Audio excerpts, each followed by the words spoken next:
February 3rd, 1951, 4:17 a.m. The phone call came in the darkest part of the night. Bumpy Johnson was asleep when it rang. He answered on the second ring, already knowing what it meant. Calls at 4 a.m. were never good news. "Mr. Johnson?" The voice was his cousin, Ruth. She was crying. "It's your mother. She's gone." Bumpy sat up in bed. The room was dark, cold. His wife, Mamie, stirred beside him, but didn't wake. "When?" Bumpy asked. His voice was flat, controlled. "About an hour ago, in her sleep. Peaceful. The doctor said her heart just stopped." Bumpy was quiet for a moment. His mother, Margaret Johnson, was 73 years old. She'd lived a hard life. Born in South Carolina during Reconstruction, raised 10 children, survived poverty, racism, loss. She'd moved to Harlem in 1922, following Bumpy when he'd fled South Carolina after that fight with the white man who'd tried to assault his sister. She'd lived in a small apartment on 140th Street for nearly 30 years, and now she was gone. "I'll be there in 20 minutes, Bumpy said. He hung up, got dressed in the dark, left the apartment without waking Mamie. By 6 a.m., Bumpy was sitting in his mother's apartment. Ruth was there, his sister Helen, his brother Willie, all of them gathered around the small kitchen table where Margaret Johnson had fed them countless meals over the decades. Her body was still in the bedroom. The doctor had already been there, signed the death certificate, left instructions about who to call. "We need to arrange the funeral," Helen said. Her eyes were red from crying. "Mama always said she wanted to be buried at Woodlawn Cemetery, near where Papa is." Their father had died in 1938, buried in a simple grave with a small headstone. Margaret had visited every Sunday for 13 years. "I'll take care of it," Bumpy said. "You all go home, get some rest. I'll handle everything." "Bumpy, you sure? This is a lot to—" "I'm sure. Mama raised us, took care of us our whole lives. Now it's my turn to take care of her." His siblings nodded, too exhausted and grief-stricken to argue. By 8 a.m., they were gone. Bumpy was alone in his mother's apartment. He sat there for a long time, looking at her things, the photographs on the walls, the Bible on the nightstand, the quilt she'd been sewing that would never be completed. Then he made a phone call. "Illinois, I need you to find me the best funeral home in the area. Money's no object. I want my mother to have the finest service possible." Illinois Gordon made some calls. By 9:30 a.m., he called back. "Riverside Funeral Home on 149th Street. They handle most of the prominent families in the area. High quality, respectful. They can take care of everything. Set up a meeting. I'll be there at 11. Riverside Funeral Home was an impressive building. 3 stories, well-maintained, a sign in elegant script above the door. Bumpy walked in at 11 a.m. exactly. The interior was tasteful, soft lighting, expensive furniture, classical music playing quietly in the background. A receptionist looked up from her desk, young, white. She saw Bumpy and her professional smile faltered slightly. "Can I help you?" "I'm here to arrange a funeral. My mother passed away early this morning. I was told this is the best funeral home in the area." "I see. And your name?" "Ellsworth Johnson." She wrote it down. "One moment, please." She disappeared into a back office. Bumpy waited, looking around the room. Everything was designed to project dignity, respect, professionalism. The receptionist returned with a man in his 50s, tall, thin, wearing an expensive suit. His face had the practiced expression of someone who dealt with grief professionally. "Mr. Johnson, I'm Richard Carlisle, owner of Riverside Funeral Home." He didn't extend his hand. "I understand you're inquiring about funeral services?" "My mother passed away early this morning. I want to arrange a funeral, burial at Woodlawn Cemetery. I want the best of everything: casket, flowers, ceremony. Money is not a concern." Carlyle was quiet for a moment. His expression didn't change, but something shifted in his eyes. I see. Mr. Johnson, I'm afraid we're not able to accommodate your request at this time. Bumpy looked at him steadily. Why not? We're fully booked. All of our services are committed for the next several weeks. The receptionist just asked my name. You didn't check any schedule. You don't know when I want to hold the service. Nevertheless, we're unable to help you. Is it because I'm black? Carlyle's jaw tightened. Mr. Johnson, we reserve the right to refuse service to anyone. Now, if you'll excuse me, I have other appointments. He turned to walk away. Mr. Carlyle, Bumpy said quietly. Carlyle stopped, looked back. You just made a mistake, a big one. Is that a threat? It's a promise. You refused to give my mother a dignified burial because of the color of her skin. So now I'm going to make sure you understand what that decision costs. Get out of my funeral home before I call the police. Bumpy walked toward the door, stopped, looked back one more time. You've got 1 week, 7 days. Then Riverside Funeral Home will need a funeral of its own. He walked out. Bumpy went to Miller & Sons Funeral Home on Lenox Avenue. It was smaller than Riverside, older but clean, respectful. And when Bumpy walked in, the owner, Thomas Miller, a black man in his 60s, greeted him with genuine sympathy. Mr. Johnson, I heard about your mother. I'm so sorry for your loss. Mrs. Margaret was a good woman. She used to come to my church. You knew her? For 20 years, she had a kind word for everyone. The neighborhood loved her. Bumpy felt something loosen in his chest. This was right. This was where his mother should be. I want to arrange your service, the best you can provide. Of course, we'll take care of everything. Your mother will be treated with the dignity and respect she deserves. They spent 2 hours going over details: casket, flowers, service, music, burial. When they were done, Thomas looked at Bumpy. I heard you went to Riverside first. Word travels fast. It does. And I heard Carlyle turned you away. He did. Thomas shook his head sadly. Richard Carlyle has been running that place for 30 years, never buried a single black person, never will. He thinks his funeral home is too good for us. He's wrong about that. What are you going to do? Bumpy stood. I'm going to teach him a lesson about what happens when you disrespect the dead. Bumpy made phone calls all afternoon to every business owner in Harlem who'd ever used Riverside Funeral Home's services, to every family who'd ever been turned away because of their skin color, to every church, every social club, every organization that had connections to the funeral industry. By evening, word had spread through Harlem like wildfire. Bumpy Johnson's mother had been refused burial at Riverside Funeral Home, and Bumpy was going to pay. Day 1, February 4th, 1951. Richard Carlyle arrived at his funeral home at 8 a.m.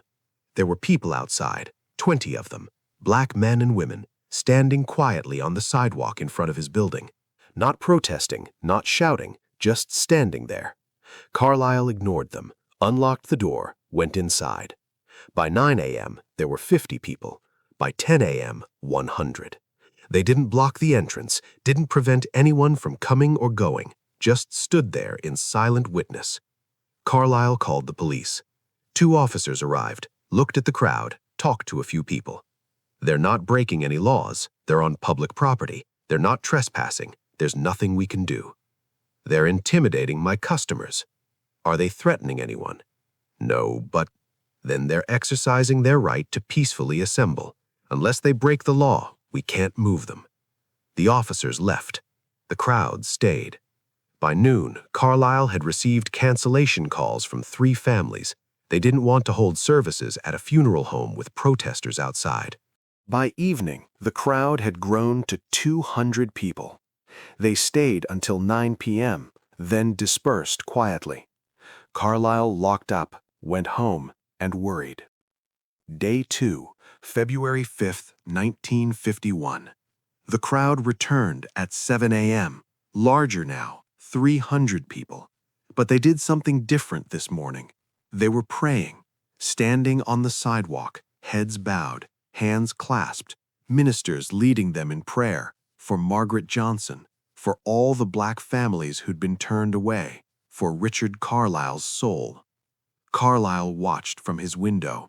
His receptionist was crying. His assistant director looked nervous. "Mr. Carlisle, we've had 7 more cancellations this morning. People don't want to come here with all these people outside. They'll get tired, they'll leave." But they didn't leave. By afternoon, the story had made the Amsterdam news. Harlem's black newspaper ran a front-page story. Riverside Funeral Home refuses to bury Bumpy Johnson's mother. Community responds with prayer vigil. The article detailed everything: Carlisle's refusal, his racist policy, the community's response. By evening, the crowd was 500 strong, and they brought flowers, hundreds of bouquets, laid them on the sidewalk in front of Riverside Funeral Home, not as a threat, as a memorial for Margaret Johnson, for all the deceased who'd been turned away. Carlisle stared from his window. His business had lost 15 scheduled services, 15 families who no longer wanted to be associated with Riverside. Day 3, February 6, 1951. Carlisle arrived to find the flowers had multiplied overnight. The entire front of his building was covered, hundreds of bouquets, thousands of flowers, and the crowd was back, larger than before. But today they did something that made Carlisle's blood run cold. They were holding a funeral, right there on the sidewalk. A minister stood at a makeshift podium, behind him a photograph of Margaret Johnson. "We are gathered here today," the minister's voice carried across the street, "to honor the memory of Margaret Johnson, a woman of faith, a woman of strength, a woman who was denied dignity in death by those who could not see her humanity." 500 people bowed their heads. The minister continued, "Margaret Johnson lived for 73 years. She raised 10 children. She survived hardship that would break most people. She moved to Harlem seeking freedom, seeking opportunity, seeking dignity." He paused, looked directly at Riverside Funeral Home's windows.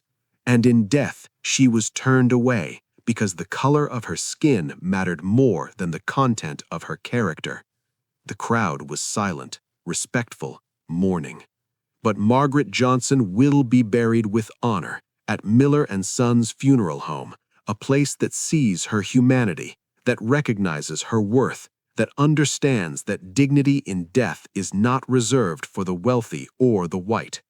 Carlisle watched from his office. His hands were shaking.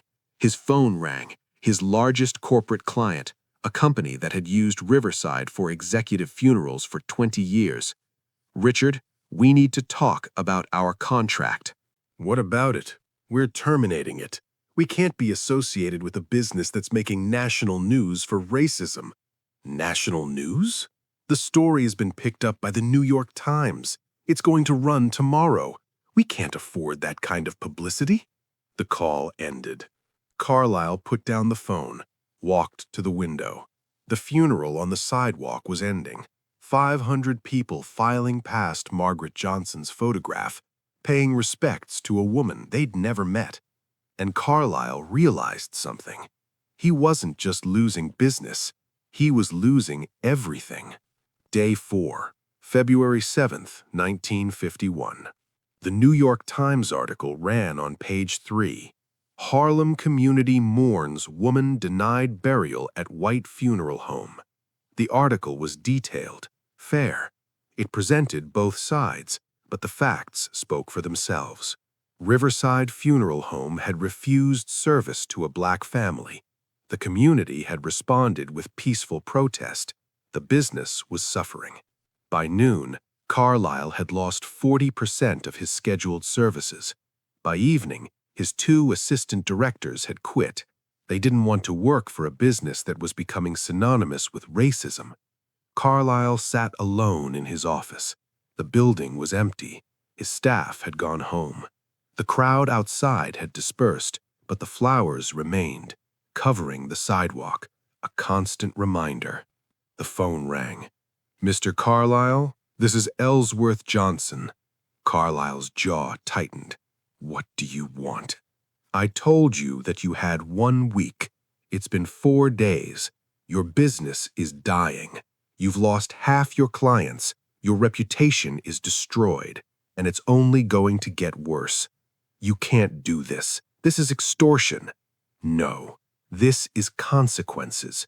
You refuse to bury my mother with dignity, so now the community is burying your business with the same respect you showed her. None." Carlyle was quiet for a moment. "What do you want from me?" "An apology, public, in front of the community, and a promise that Riverside Funeral Home will never turn away another family because of their race." "I'll lose my white clients if I do that." "Then you'll lose them. But at least this way you might rebuild with new clients, clients who value dignity over prejudice." "And if I refuse?" "Then day 5, 6, and 7 will be worse than the first 4. By the time your week is up, Riverside Funeral Home will be a memory, and you'll be bankrupt." Bumpy hung up. Carlyle sat in his dark office for hours, thinking about his father who'd built this business, about his 30 years running it, about his pride in serving the right kind of people, and about the fact that his pride was about to cost him everything. Day 5, February 8th, 1951. Carlyle didn't come to work. He stayed home, drinking, thinking, trying to find a way out that didn't exist. His wife found him in his study at noon. "Richard, you need to fix this." "I can't. If I apologize, I look weak. I lose my principles." "Your principles are costing us our livelihood, our reputation, our future." She sat down across from him. "That woman who died, Margaret Johnson, she was someone's mother, someone's grandmother. She lived 73 years, and you couldn't give her a dignified burial because of her skin color? It's not about—" "Yes, it is. It's exactly about that. And now the whole city knows it. Your father built this business on respect and dignity. You're destroying it with hate." Carlyle looked at his wife. She was crying. "What do I do?" "You do what's right. You apologize, you change, or you lose everything." Day 6, February 9th, 1951, 3 p.m. Margaret Johnson's funeral was held at Miller & Sons Funeral Home. 800 people attended. The small funeral home couldn't hold everyone. People stood outside, lined the street. Ministers spoke. Family members shared memories. The Abyssinian Baptist Church choir sang. And Bumpy Johnson sat in the front row, silent, grieving his mother. But in the back of the room stood Richard Carlyle. He'd come alone, uninvited, wearing a black suit. When the service ended, when people were filing out, Carlyle approached Bumpy. "Mr. Johnson, may I speak with you?" Bumpy looked at him, didn't say anything. "I came to apologize, to you, to your family, and to your mother's memory." The room had gone quiet. People were watching. "I was wrong," Carlyle continued. His voice was shaking. "I refused to bury your mother because of prejudice, because of hate I was taught and never questioned, because I thought some people deserved dignity and others didn't." He paused, struggling to continue. "I spent 30 years running a funeral home. I thought I understood what it meant to honor the dead, but I didn't, because I only honored some of the dead, the ones who looked like me." Carlyle's eyes were wet now. "Your mother deserved better. Every family I turned away deserved better, and I'm sorry. I know that doesn't fix anything. I know it doesn't bring her back, but I'm sorry." Bumpy stood, looked at Carlyle for a long moment. "My mother taught me something when I was young. She said hate is learned, which means it can be unlearned, but it takes courage to admit you were wrong." He extended his hand. Carlyle stared at it, then took it. They shook. "What happens now?" Carlyle asked. "Now you prove your apology was real. You open your funeral home to everyone, every family, every color, every creed. You treat them all with the same dignity, and you make sure this never happens to anyone else." "I will. I promise." "Good, because if you break that promise, day 7 will be much worse than day 6. Carlyle nodded. He understood. Day 7, February 10th, 1951. Richard Carlyle placed a new sign in the window of Riverside Funeral Home. "All families welcome. We serve everyone with dignity and respect." The flowers were still on the sidewalk. He left them there, a reminder. That morning, his first client was a black family from Harlem. They were nervous, uncertain. They'd heard about what happened, didn't know if they could trust him. Carlyle greeted them himself. "Thank you for coming. I promise you'll receive the same care and respect I would give my own family." He meant it. Over the next year, Riverside Funeral Home slowly rebuilt its reputation.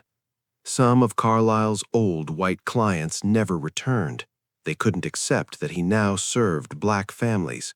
But new clients came, black and white, families who valued dignity over prejudice. The business survived, changed, became something better than it had been. When Bumpy Johnson died in 1968, his funeral was held at Abyssinian Baptist Church, but the flowers came from Riverside Funeral Home.